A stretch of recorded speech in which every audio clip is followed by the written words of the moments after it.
Well, good fiction writers can make their characters seem three-dimensional, but a Leighton woman knows there's literally a way to make them really three-dimensional. Peter Rosen now with a fresh look on life.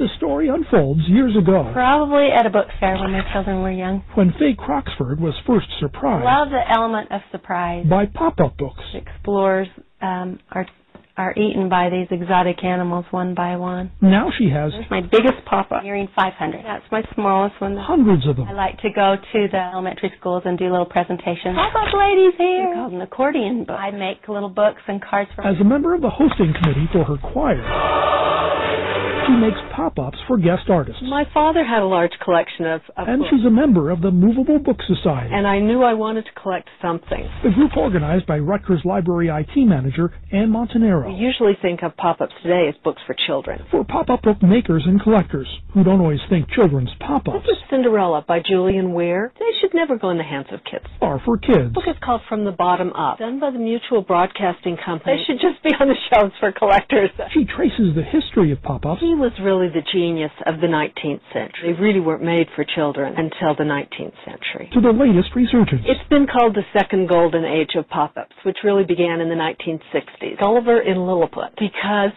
of a Czech artist named Wojciech Kubaszta. This is one of my favorite books. Robert Sabuda has set all the cards go flying. A whole new level for pop-up books. Pretty amazing. But another one is David Carter's One Red Dot. I love the surprise of a pop-up. There's a pop-up book of phobias. Fear of heights. It's the wow factor. How it's kind of a toy and a book combined. Faye Croxford loves pop-up books so much. I don't know. I guess I'm a wannabe artist. It's called The Square. She made her own. A child's eye view of Temple Square. When you have a passion for something, you want to create it yourself. Went to local publishers, sent it off to China for bid. She has yet to find a publisher, but she's hopeful. Because you never know what may pop up. I'm Peter Rosen with a fresh look on life.